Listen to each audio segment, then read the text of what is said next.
السلام علیکم، خوش آمدید۔ آج کی ویڈیو میں ہم حضرت محمد صلی اللہ علیہ وسلم کے پسندیدہ پھلوں کا تفصیل سے جائزہ لیں گے، ان کے صحت پر مثبت اثرات اور ان پر موجود حدیثیں بھی دیکھیں گے۔ ویڈیو شروع کرنے سے پہلے آئیے اللہ تعالیٰ کی حمد کرتے ہیں۔ اللہ سبحانہ و تعالیٰ کا شکر گزار ہوں جو ہمیں انعامات سے نوازتے ہیں۔ اللہ تعالیٰ کی حمد و ثنا کے بعد آئیے حضرت محمد صلی اللہ علیہ وسلم کے پسندیدہ پھلوں کی تفصیل پر بات کرتے ہیں۔ پہلا پھل ہے کھجور، جو حضرت محمد صلی اللہ علیہ وسلم کی پسندیدہ تھی۔ ایک حدیث میں آیا ہے، جس گھر میں کھجور نہ ہو اس گھر میں کھانا نہیں ہوتا۔ صحیح مسلم حدیث نمبر 2044۔ کھجور میں فائبر، وٹامنز اور معدنیات ہوتے ہیں۔ یہ دل کی صحت کو بہتر بناتی ہے، ہاضمہ کو درست رکھتی ہے اور توانائی کا بہترین ذریعہ ہے۔ کھجور کا روزانہ استعمال دل کی بیماریوں سے بچاؤ میں مددگار ثابت ہو سکتا ہے۔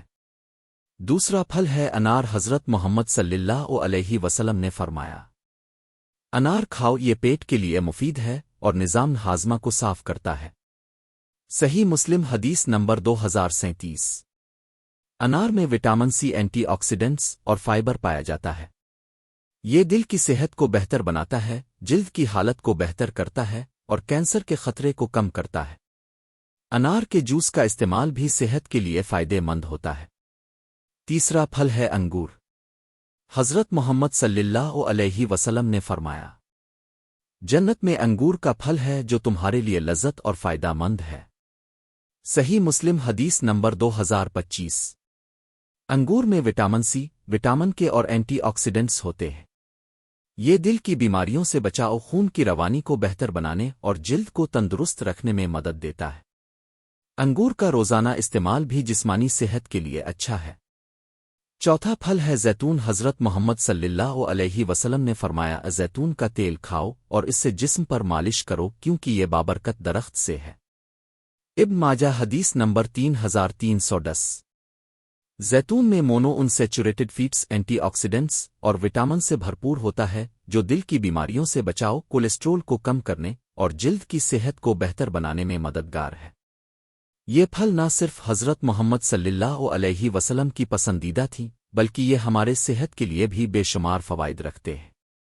ان پھلوں کا استعمال ہمارے جسم کو وٹامنز، معدنیات اور توانائی فراہم کرتا ہے اور ہمیں سنت نبی صلی اللہ علیہ وسلم کی پیروی کرنے کا موقع دیتا ہے۔ آپ اپنی روزمرہ کی خوراک میں ان پھلوں کو شامل کر کے ان کے فوائد حاصل کر سکتے ہیں۔ کھجور کو صبح کے وقت، انار کو سلاد میں، انگور کو ایک ہلکے ناشتے کے طور پر اور زیتون کے تیل کو پکوان میں استعمال کریں۔ خلاصہ یہ کہ حضرت محمد صلی اللہ علیہ وسلم کے پسندیدہ پھل نہ صرف ذائقے میں خوشبودار ہیں بلکہ صحت کے لحاظ سے بھی بے شمار فوائد رکھتے ہیں۔ ان پھلوں کو اپنی روزمرہ کی خوراک میں شامل کر کے ہم سنت پر عمل پیرا ہو سکتے ہیں اور اپنی صحت کو بھی بہتر بنا سکتے ہیں۔